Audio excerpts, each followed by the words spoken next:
Hello dear students, इस video में हम बात करेंगे वेक्टर एडिशन की तथा वेक्टर एडिशंस के जनरल रूल डिस्कस करने के बाद में हम आएंगे triangle law of vector addition पे।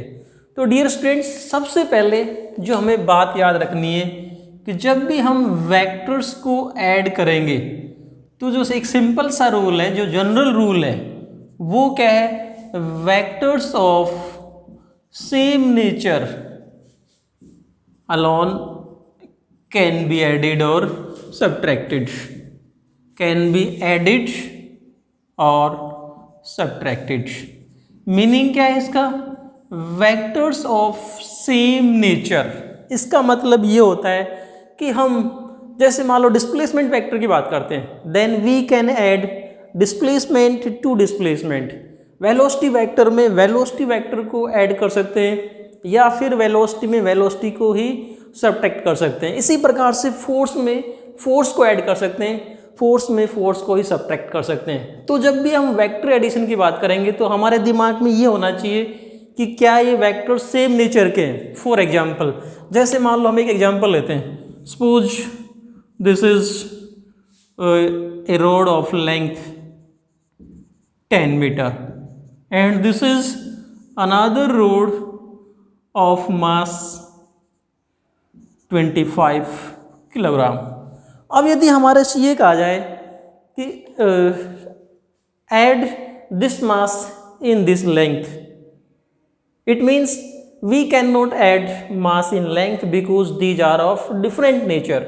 In the same way, vectors of different nature cannot be added or subtracted, right? तो ये था हमारे पास में एक फर्स्ट रूल, जो वेक्टर्स यदि सेम नेचर के हैं तो ही हम क्या कर सकते हैं, उनको ऐड कर सकते हैं और सब्ट्रैक्ट कर सकते हैं। सेकंड थिंग जो हम बात करेंगे, अब हमारे पास में if two vectors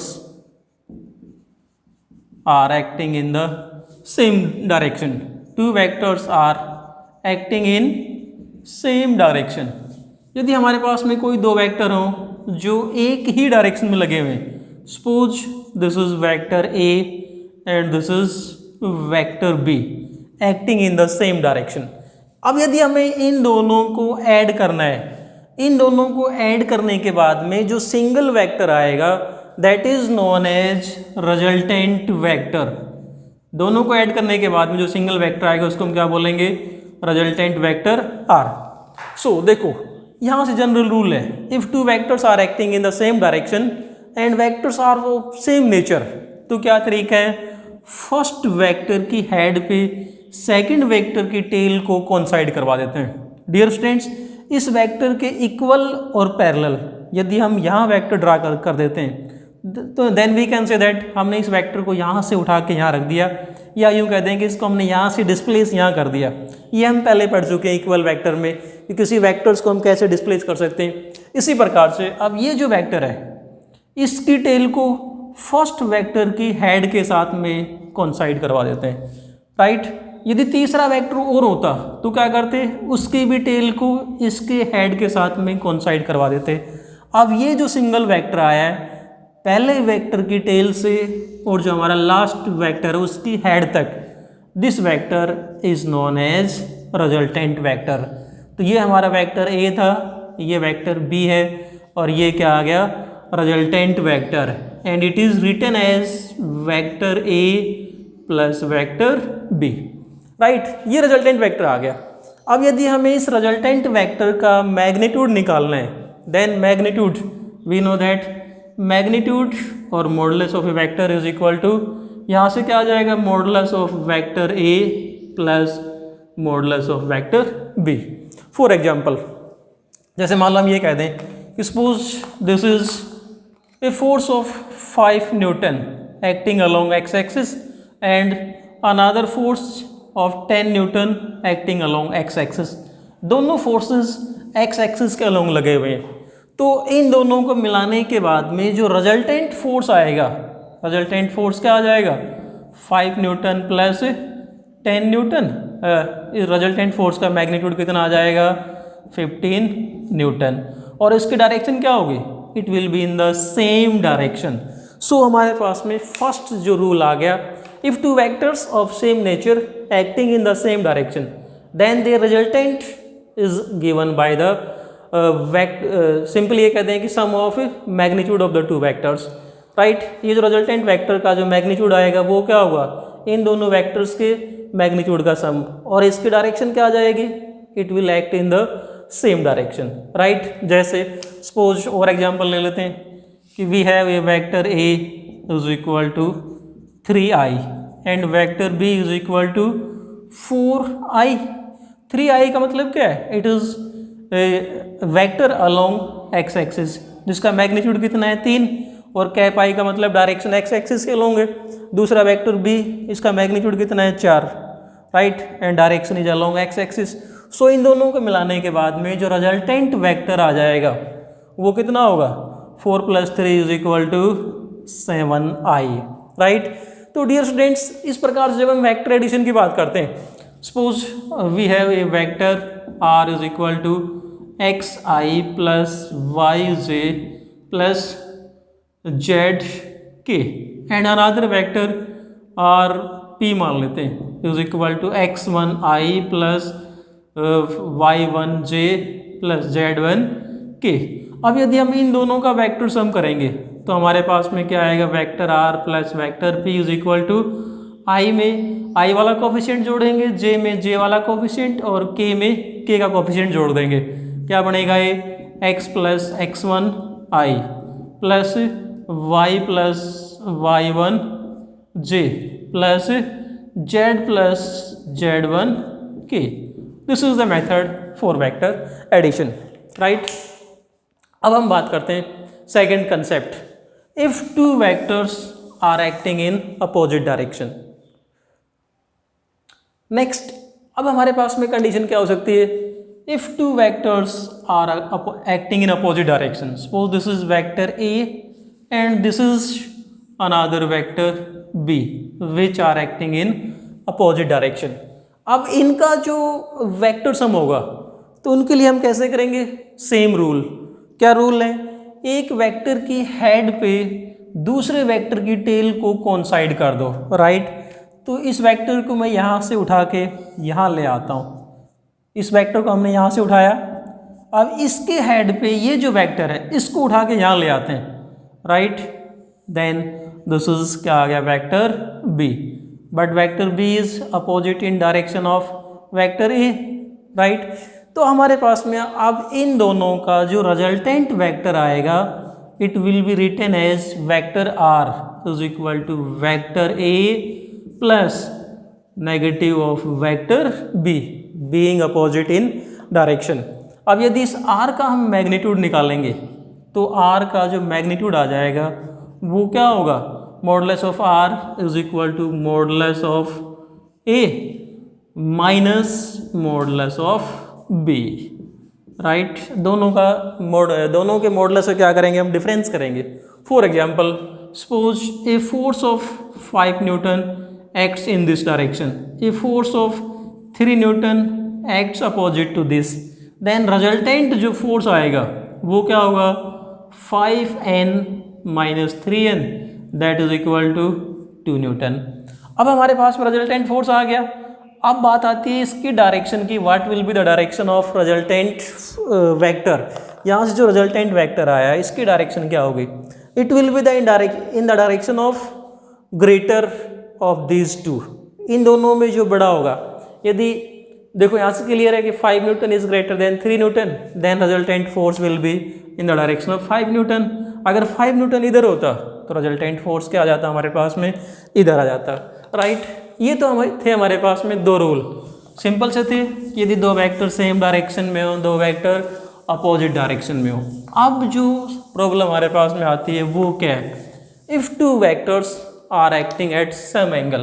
For example, this is vector A and this is another vector B. अब यदि हमें इन दोनों वेक्टर्स का रिजल्टेंट वेक्टर निकालना हो, या यूँ कह दें कि हमें इन दोनों वेक्टर्स को ऐड करना हो, then how we will add these vectors. तो डियर स्टूडेंट, सेम रूल है, एक वेक्टर की हेड पे दूसरे वेक्टर की टेल को कोइंसाइड करवा दो, राइट। फर्स्ट वेक्टर ए को हमने यहाँ से उठाया, दिस इज वेक्टर ए, इसके हेड पे ये जो वेक्टर है इसको यहाँ से उठा के और पहले के हेड के साथ में इसकी टेल को कोइंसाइड करवा देते हैं, दिस इज वेक्टर बी। अब रूल क्या है, पहले वेक्टर की टेल से और जो लास्ट वेक्टर है उसके हेड को ज्वाइन कर दो, कोइंसाइड करवा देते हैं, right. Then this is the resultant vector of these two vectors and it will be written as vector R is equal to vector A plus vector B, this is resultant vector. अब condition क्या है हमारे पास में कि ये दोनों vector ना ही तो सेम डायरेक्शन में ना ही अपोजिट डायरेक्शन में, लेकिन देखो यहाँ पर एक चीज़ हमें और नई चीज़ हम सीखेंगे, same order. What is meant by same order? देखो फर्स्ट वेक्टर है, फर्स्ट वेक्टर के हेड पे जो सेकंड वेक्टर था इसकी टेल को हमने कोइंसाइड करवा दिया, then we say that these two vectors are in same order. जैसे मान लो और एग्जांपल लेते हैं हम सेम ऑर्डर का, suppose this is any vector A, इस वेक्टर की हेड पे जो दूसरा वेक्टर बी है इसकी टेल को रख देते हैं। Suppose we have another vector C, इसकी टेल को इसके हेड पे रख दिया। Now these three vectors are in same order. अगर मैं यहाँ से एक वेक्टर और ड्रा कर देता हूँ in the same pattern, now we can say that these four vectors are in same order. अब इन दोनों का मान लो सपोज ये तीन वेक्टर है, अगर हमें इन तीनों का सम करना होता तो क्या करते हैं, देखो फर्स्ट के हेड पे दूसरे की टेल, दूसरे के हेड पे तीसरे की टेल, और लास्ट में क्या करते पहले की टेल और लास्ट वाले वेक्टर की हेड को कोइंसाइड करवा देते हैं। पहले की टेल और लास्ट वाला वेक्टर हेड है इसको कोइंसाइड करवा देंगे, तो ये क्या बनता, इन सभी का रिजल्टेंट वेक्टर, या यूँ कहते हैं कि यहाँ से इन तीनों का वेक्टर सम हमें निकालना था, then this R will give the vector sum of these vectors, right. अब हम यहाँ आते हैं वापस हमारे कंसेप्ट के कि हमें वेक्टर ए और वेक्टर बी का ऐड अब किस प्रकार से करेंगे। तो डियर स्टूडेंट्स देखो, अगर हम इस डायग्राम को ध्यान से देखें, then we can say that it is a triangle. These two vector A and B represents two sides of a triangle. अगर हम इस ट्राइंगल को नाम दे देते हैं, suppose this is triangle LMN, then we can say that this vector A represents side LM, this vector B represents side MN, ये vector B side को रिप्रेजेंट कर रहा है। तो ट्राइंगल की जो थर्ड साइड है दैट इज जो हमारे पास में कौन सी साइड रहेगी, ये वाली साइड LN क्या रिप्रेजेंट कर रही है, इनका resultant vector. So resultant vector R is equal to क्या आएगा, third side of the triangle. Now it is clear that ये जो थर्ड साइड है ना, ये कैसे है, ये दोनों वेक्टर सेम ऑर्डर में, इसके हेड पे थर्ड साइड के हेड को ले आए हम। So we can say that this vector is opposite to order, ये अपोजिट ऑर्डर में इन दोनों के, right. This method is known as triangle law of vector addition. इस प्रकार के जो वेक्टर को ऐड करने का जो मेथड है उसको हम क्या कहते हैं, triangle law of vector addition, because this two vector क्या कर रहे हैं, this two vector represents two sides of a triangle, then vector sum of this vector is given by third side of the triangle taken in opposite order. So this is known as triangle law of vector addition. तो dear students अब हम बात करेंगे, हमारा जो concept था what is triangle law of vector addition, इसको हम डिटेल में समझेंगे और रिजल्टेंट वेक्टर का मैग्नीट्यूड निकालेंगे। सो डियर स्टूडेंट्स अब हमारे पास में जो triangle law of vector addition है इसकी स्टेटमेंट फाइनली हमारे पास में क्या निकल के आएगी। देखो हम इसको पहले समझते हैं फिर डेफिनेशन पे आएंगे। Suppose we have vector A and this is any vector B. यदि हमें इन दोनों वेक्टर का वेक्टर सम चाहिए, दोनों का रिजल्टेंट चाहिए, तो क्या करेंगे, इस वेक्टर ए को यहाँ से उठा के मैं यहाँ ले आता हूँ, राइट। इस वेक्टर ए के हेड पे ये जो वेक्टर बी है, इस वेक्टर बी की टेल को कोइंसाइड करवा देते हैं, राइट। यूँ भी कर सकते हैं, वेक्टर बी के हेड पे वेक्टर ए की टेल को कोइंसाइड करवा दो, ये दोनों वेक्टर किस में आ गए, सेम ऑर्डर में। Now we say that these two vectors are in same order. और ये वेक्टर देखो, अब इन दोनों का हमें रिजल्टेंट चाहिए तो क्या करना होगा, पहले के हेड से पहले की टेल से, पहले वेक्टर की टेल को लास्ट वाले वेक्टर के हेड से कोइंसाइड करवा देते हैं। Then this is resultant vector. जैसा मैंने अभी आपको बताया कि अब ये क्या बन गई, एक ट्राइंगल बन गई, right. This method is known as triangle law. तो हमारे पास में यहीं से ट्राइंगल लॉ की स्टेटमेंट आ जाती है। क्या स्टेटमेंट आएगी, यदि किसी ट्राइंगल की दो साइड किन्हीं दो वेक्टर्स को रिप्रेजेंट करती हूँ, मैग्नीट्यूड में भी, राइट, और डायरेक्शन में भी, लेकिन दोनों जो वेक्टर हैं वो किस में होने चाहिए, सेम ऑर्डर में। एक वेक्टर के हेड पे दूसरे की टेल हो तो ये किस में आ जाएंगे, सेम ऑर्डर में। अब इनका जो रिजल्टेंट वेक्टर होगा वो क्या होगा, ट्राइंगल की तीसरी साइड, लेकिन इसको हमें किस में लेना होगा, अपोजिट ऑर्डर में। Then this third side of the triangle represents resultant of these two vector. So now we will define what is triangle law of vector addition. So dear students, triangle law of vector addition जो होता है, इसकी statement क्या है हमारे पास में, if two vectors acting on a particle at the same time, right, जैसे हमने लिया कि दो वेक्टर हैं a और b, एक ही टाइम पे किसी पार्टिकल पे लगे हुए हैं, are represented in magnitude and direction by the two sides of a triangle taken in same order, जैसा हमने यहाँ बताया आपको, then their resultant vector is represented in magnitude and direction by the third side of the triangle taken in opposite order। तो triangle की ये जो तीसरी साइड है, यदि हम इसको अपोजिट ऑर्डर में ड्रा कर देंगे तब इसका जो थर्ड वेक्टर का जो मैग्नीट्यूड और डायरेक्शन कौन बताएगा, ट्राइंगल की तीसरी साइड अपोजिट ऑर्डर में। So this is triangle of vector addition. अब देखो हम और एग्जांपल लेते हैं कि हम ऑलरेडी एक ट्राइंगल बना देते हैं। Suppose this is vector P, this is vector Q, right, and this is another vector. Suppose we draw a vector like this, right, vector P, इसको हम बना देते हैं वेक्टर Q और इसको हमने नाम दे दिया वेक्टर R।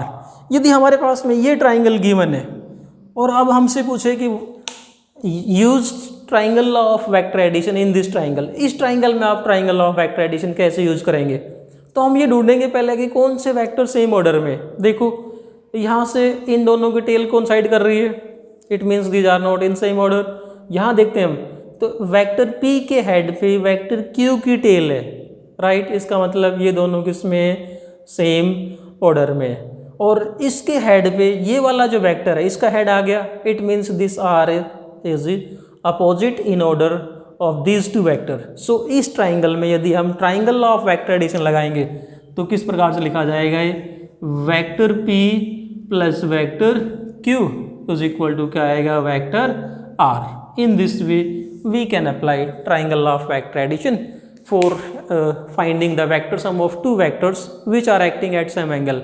यदि दो वेक्टर ना ही सेम डायरेक्शन में ना ही अपोजिट डायरेक्शन में किसी एंगल पे एक्ट करते हो, तो हमारे पास में उन दोनों वेक्टर्स का वेक्टर सम निकालने के लिए एक मेथड जो आता है उसको हम क्या कहते हैं, triangle law of vector addition कहते हैं, राइट। डियर स्टूडेंट्स, अब हम यूँ इसको समझेंगे कि ये जो हमारे पास में जो रिजल्टेंट वेक्टर आया है, यदि इसका हमें मैग्नीट्यूड निकालना हो और इसकी डायरेक्शन निकालनी हो कि at what angle will be the resultant vector, तो इसको हम बात करेंगे नेक्स्ट वीडियो में। नेक्स्ट वीडियो में ट्राइंगल ऑफ वेक्टर एडिशन से हम रिजल्टेंट वेक्टर का मैग्नीट्यूड और डायरेक्शन निकालना सीखेंगे। Thanks and keep on watching.